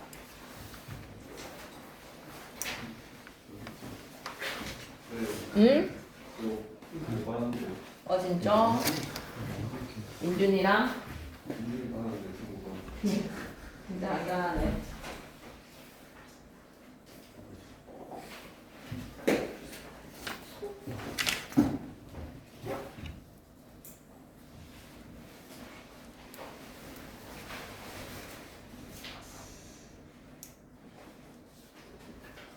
이런데 좀 행간걸침 같지 않니? 그날의 소년이 되어 배고픈 저녁 연기 피어오르는 마을로를 꼭 이렇게 때릴 필요는 없을 것 같거든. 그냥 딸랑거리던 소는도 좀 너무 엔터키를 내린 것 같아. 딸랑거리던 소는이랑 소는은 좀 붙어 있어야 되잖아. 그리고 하산하던 그냥 그 피어오르는 마을, 이것도 엔터키. 문명의 골목 좀 많은 것 같은데. 장사치들의 흥정이 떠들썩한 문명의 골목은 좀 붙여도 되는 거잖아. 문명의 골목.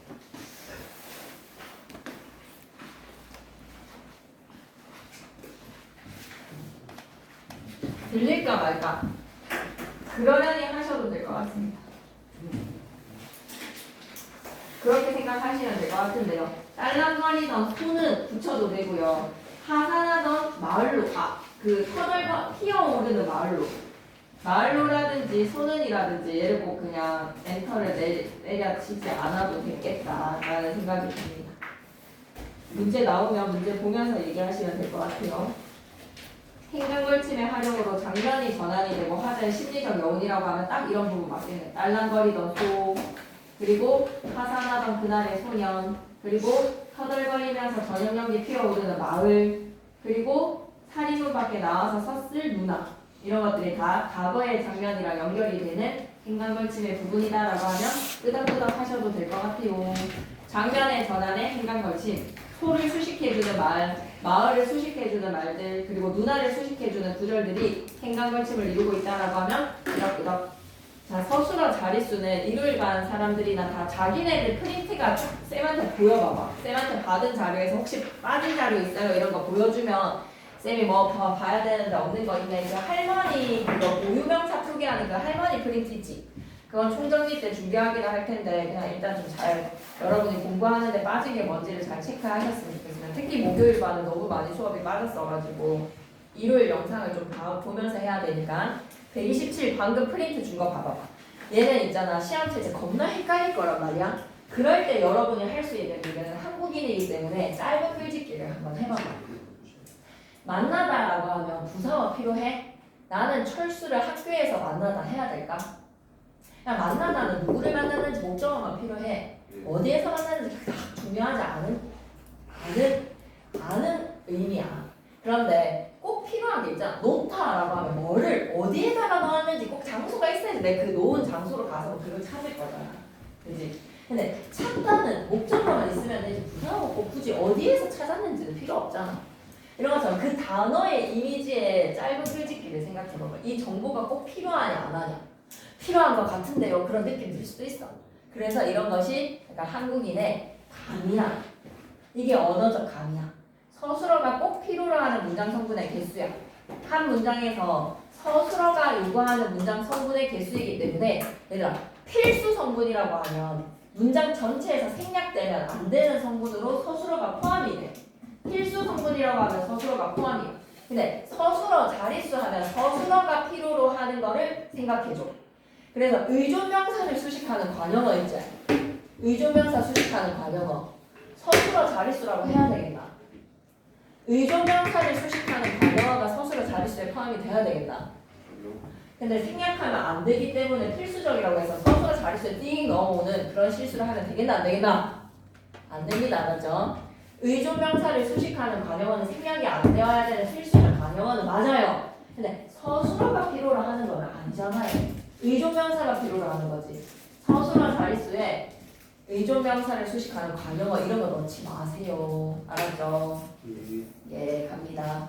한 문장에서 서술어가 요구하는 문장 성분으로 주성분에서 주어, 목적어, 보어 필요로 하고요. 부사에서는 필수적 부사가 필요로 합니다. 필수적 관용어 여기 있지 않아요. 한 자리 서술어는 주어 하나만 필요합니다. 그러니까 한마디로 자동사나 형용사가 서술어인 거죠. 튀었다 하면 뭔가, 예쁘다 하면 뭔가. 두 자리 서술어는 대다음이다 앞에서는 보어랑 주어 필요로 할 거고요. 서술어에 따라서 필수적 부사어 요구하고요. 타동사가 오면 목적어 필요로 합니다. 먹는다 하면 누가 무엇을, 되겠다라고 하면 누가 무엇이, 닮았다라고 하면 누가 누구와 닮았는지가 궁금해. 그지? 근데 나는 아버지를 닮았다라고 하면 아버지를이라는 목적어에 격조사를 달고 있는데 꼭 굳이 그걸 부사어라고 풀어와야 되겠니? 를이라는 목적격 조사가 오면 닮았다가 목적어를 필요로 할 수도 있는 거야. 오케이? 세 자리 서술어 갑니다. 주다는 누가 무엇을 누구에게, 여기다는 누가 무엇을 무엇으로 여기는지. 그러면 사전에 문형 정보를 통해서 여러분은 서술어 자릿수를 파악할 수도 있어요. 아무런 문형 정보가 없다는 말인즉슨 한 자리에 주어만 있으면 된다. 무엇 무엇들, 무엇 무엇이, 무엇 무엇에 주어 외에 목적어나 보어, 필수적 부사를 요구를 하는 두 자리 서술어에 을이 오면 목적어가 필요하고 이가 오면 보어가 필요하고 어디에가 오면 부사어가 필요하네. 그리고 주어 목적어 필수적 부사어를 요구를 하면 주어는 적지 않아. 어디에 무엇 무엇으로. 묻다 같은 경우가 사번호 중요하구나. 묻다는 어깨번호 01에 0이면 어깨번호가 다르다는 것은 동음이어라는 말이야. 동의하십니까? 단어의 관계도 시험 범위에 들어가죠. 묻다 1이랑 묻다 2는 동음이어야. 이랬을 때 묻다 1 같은 경우는 어디에 필수적 부사어가 필요해. 근데 묻다는 에스크잖아. 아니네. 에스크의 묻다가 아니네. 이때의 묻다는 뭐야? 땅에다가 묻다는 거지.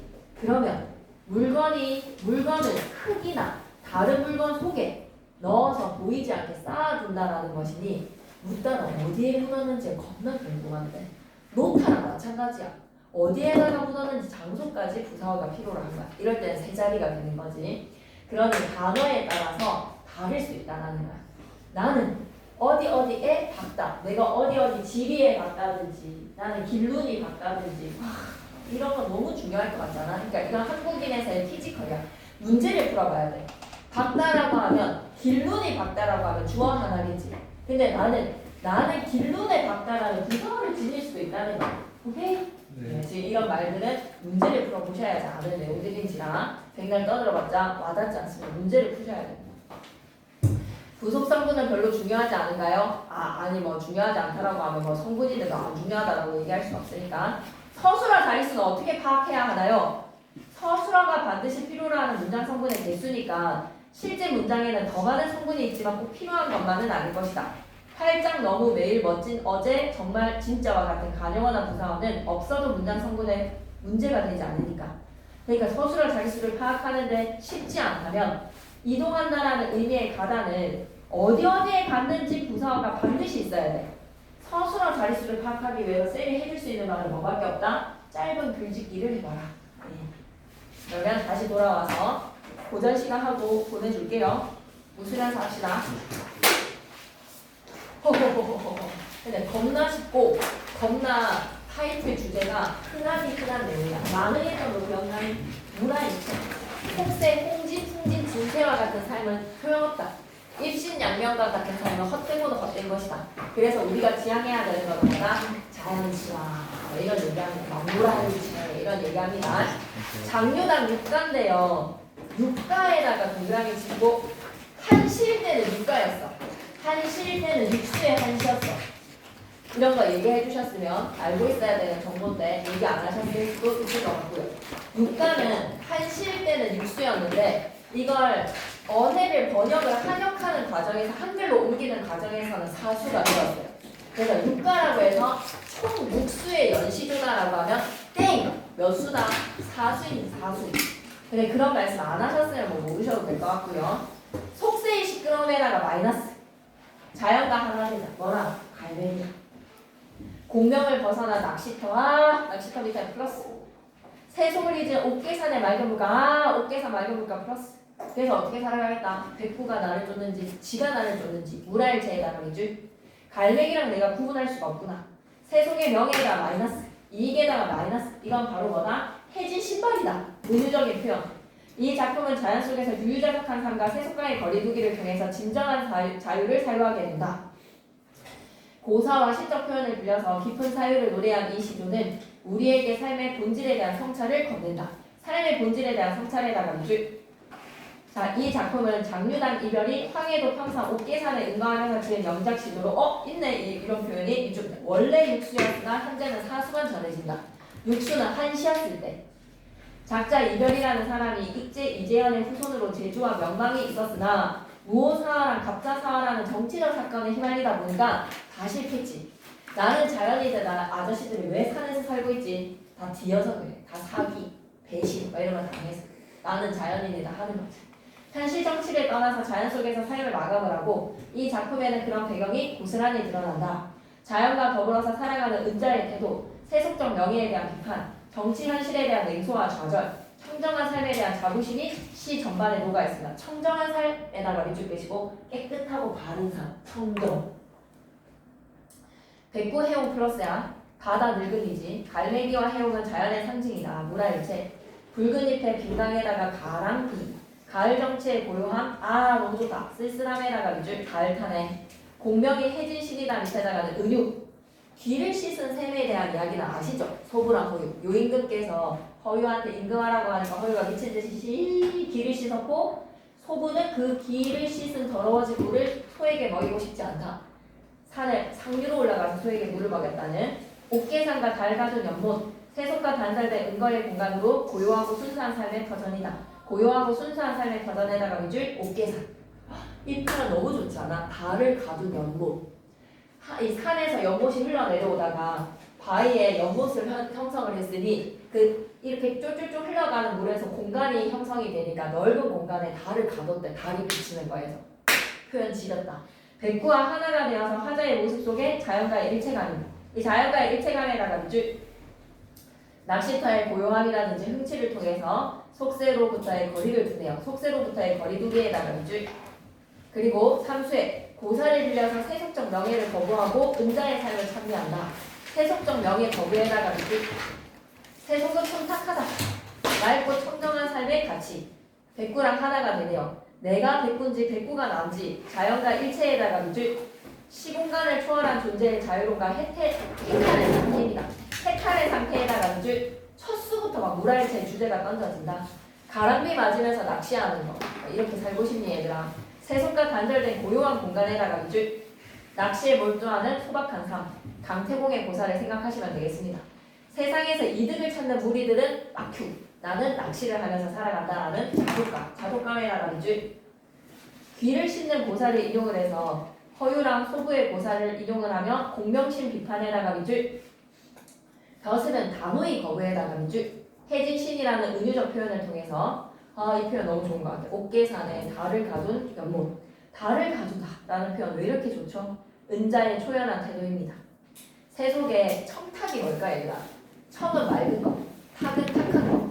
그래서 세상사가 맑을 때는 갓을 씻어서 갓끈을 내고 세상사로 나아야 가야 되고, 세상사가 탁하면 신발끈을 풀어서 은둔해야 돼. 세상사가 탁하니까. 그래서 이 사람도 갑자사, 무오사와 뭐 이런 데에서 많이 디연돼 보니까 정치적으로 내 이미 백구를 잊었고 백구도 나를 잊었다. 그만큼 하나가 됐다는 거지. 서로 동아에다가 밑줄. 둘이 서로 잊었으니 누군지를 모르겠어. 누군지를 모르리라 무라일체에다가 밑줄. 언제나 해용을 만나서 이 둘을 가려낼고라는 건 가려낼 수 없다. 옆에다가 서리. 붉은 잎 산에 가득 빈 강에 쓸쓸할 때 빈 강에다가 동그라미, 붉은 잎에다가 동그라미, 가을입니다. 외로움의 정서에다가 밑줄. 가랑비 낚시터의 낚싯대가 제맛이다. 낚싯대 제맛에다가 플러스. 낚시는 풍류라고 얘기했지. 김지성 쌤이 수업 시간에 이렇게 말씀하셨다던데, 낚시는 세월을 낚시하는 거, 세월을 만든 것이다. 세상에 득찾는 무리들 어찌 알기를 바라리라는 거는 나만 아는겨. 너네는 이 즐거움을 몰랐으면 좋겠어. 세속에 득찾는 무리에다가 마이너스. 화자가 비판하는 대상입니다. 내 귀가 시끄러움을 네 바가지 버리려면 내 귀가 시끄럽다라는 거는 뭐 때문에 시끄럽다? 이익을 탐하는 소리 때문에. 이익을 탐하는 소리에다가 마이너스. 내가 귀를 씻은 셈에 내 손은 못 먹이겠다. 그만큼 나 어떤 사람이야? 소부와도 같은 사람이야. 더러운 귀를 씻은 그 물을 내 소에게 먹이고 싶지 않아. 공명은 해진신에다가 밑줄 끄시고 제일 중요한 표현이네요. 허유랑 소부처럼 나는 살아가겠다. 옥계산 흐르는 물인데 연못을 이뤘더니 거기에 달이 가두어졌어. 맑으면 갓을 씻고라는 거는 세상사가 플러스일 때 갓을 씻고 세상사로 나가서 능력을 발휘해. 나아가 뜻을 펼치고에다가 밑줄 끄시고, 세상사 청이면 벼슬길로 나아가는 것이고, 세상사 탁이면 발을 씻어야지. 은둔해야 돼. 혼탁하면 은둔한다에다가 밑줄. 이거 어디에 있게? 구런의 시조의 인용이야. 꼭 기억해야 돼. 구런의 시조의 인용 보기 박스에서 설명하지. 수능 특강 보기 박스에서 나왔기 때문에 구런의 어부사 구절을 이용을 합니다. 청하면 갓을 씻어야 되고 탁하면 발을 씻어야 한다. 어떠한 세상 사람도 지금은 청탁을 구분을 못해. 그러면 세상 사람들 밑에다가는 플러스 마이너스 마이너스. 청탁을 구분하지 못하면서 살아가는 사람들한테 나는 자존감. 그래서 정신승리.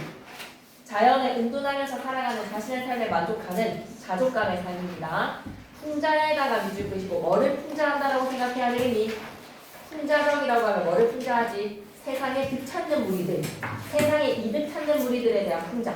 자연과 더불어서 사는 삶의 이상과 세속적 욕망에 대한 비판, 세속적 가치에 대한 비판과 자연에서의 삶을 지향, 세속적 삶에 대한 비판, 자연 친화적 삶을 소망한다. 정치적 환란에다가 밑줄, 기항을 여러 번 가는 옥계산의 은거에다가 밑줄. 세속의 욕망을 버리고 자연과 번타며 살아가고 싶다. 초연한 삶의 자세에다가 밑줄. 이득 찾는 사람들에 대해서는 비판과 냉소, 풍자. 정치 현실에 대한 풍자와 비판. 벼슬과 공명을 떠나서 자연 친화적으로 살고 싶다. 자연 친화적 삶에다가 밑줄. 득 찾는 거 마이너스, 공명과 청탁 등 세속적 가치와 옥계산, 백구, 달 등 자연적 시야를 대조적으로 활용한다. 대조적 시야에다가 밑줄 끄시고 꼭 기억해두세요. 소부, 허유, 고사랑 불언의 어부사 인용에다가 밑줄 끄시고, 자연과 자아가 하나가 되는 무라일체 한번 꺼주시고요. 백구랑 합일이고요. 옥계산 낚시터 시적 배경을 통해 고요와 자족적 분위기를 형성합니다. 고요 밑줄, 자족 밑줄. 세속과 명예는 해진 신이다. 풍자적 표현이었고요. 사수로 구성된 연작 시조로 각 수는 독립적이면서도 시상의 흐름과 감정의 전개가 유기적으로 연결이 된다. 서리법, 은유, 고사인용 등 표현 기법을 통해서 사유의 깊이를 더하고 문학적 완성도를 높입니다. 시대적 좌절 속에서 자연 속 삶을 선택한 하자의 초연한 태도와 초연한 태도에다가 밑줄. 이상적 지향은 뭐라고? 무라일체.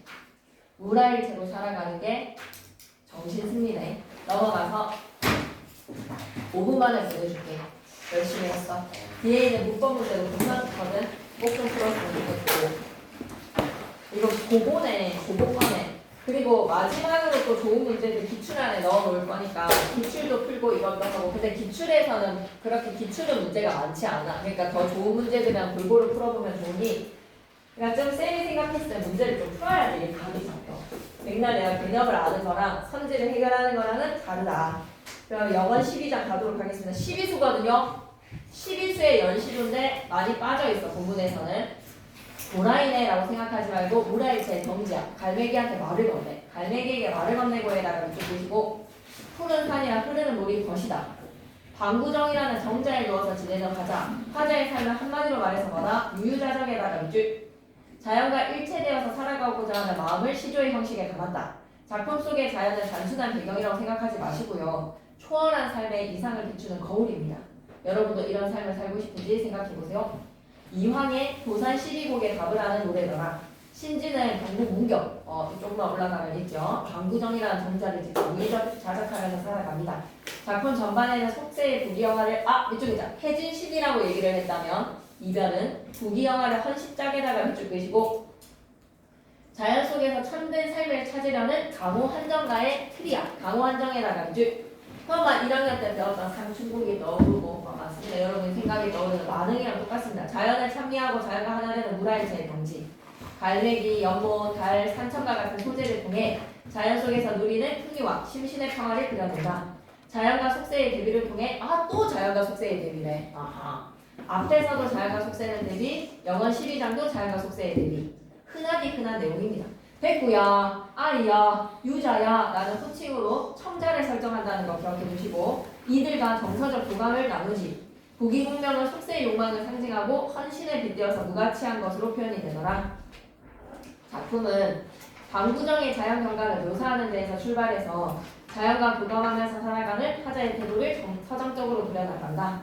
이쪽일까? 자연과 교감하며 살아가는 화자의 태도를 서정적으로에다가 이쪽 유유자적에다가 밑줄 그런데 이게 또 포인트야. 끊임없는 수양의지에다가 밑줄. 왜? 도산 12곡에 답한다라고 얘기했으니까 도산 12곡도 책이원 선생님은 육수는 자연치나 육수는 공부 열심히 하자라는 내용이야. 그러니 공부를 열심히 한다라는 수양의 의지, 사대부의 정체성이 드러난다.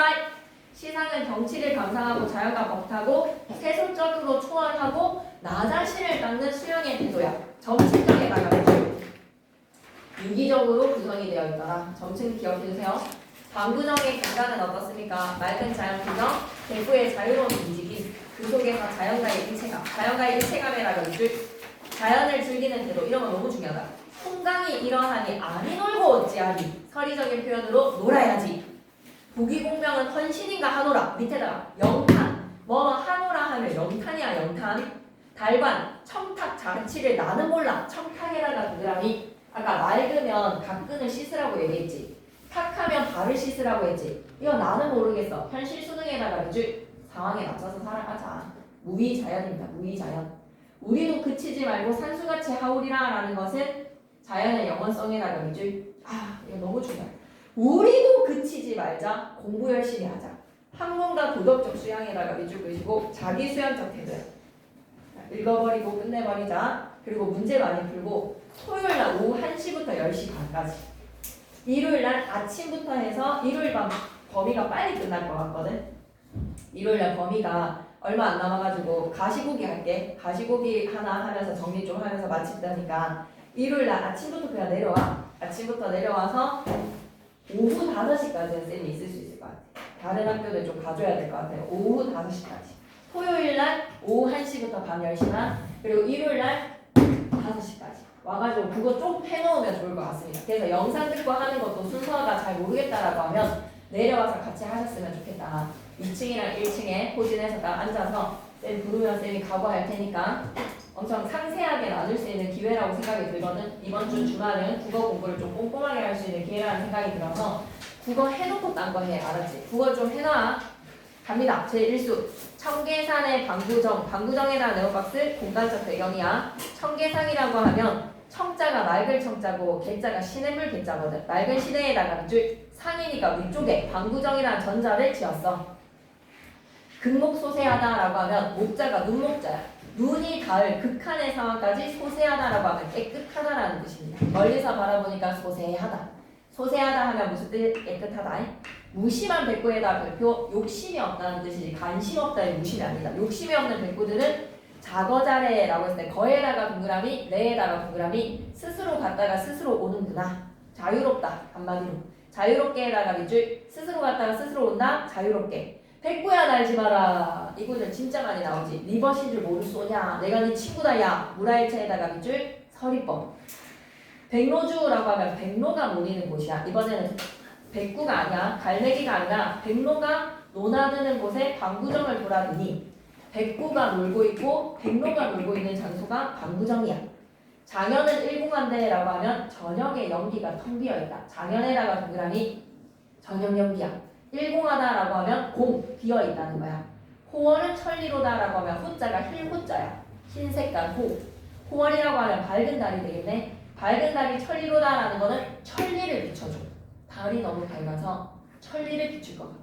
그 뻥이 너무 심한 거 아니오? 라고 하면 그만큼 밝다라는 과장법이야. 또 청자를 설정합니다. 아이야 풍광이 이러한데 아니 놀고 어찌하리 라는 것은 놀아야지. 아름다운 풍경 어렵지 않습니다. 연하로 집을 삼고 슬래시 구로로 벗을 삼아 라는 거에서 연하로 안개와 노을로 집을 만들 것이고 구로라고 하면 갈매기와 백로로 벗을 삼아서 자연친화적이네. 팔배고 물을 마시고 방구정에 누웠으니 세상의 부귀공명에다가 동그라미 헌신에다가 밑줄. 한마디로 무슨 법? 비유법. 헌신짝이다.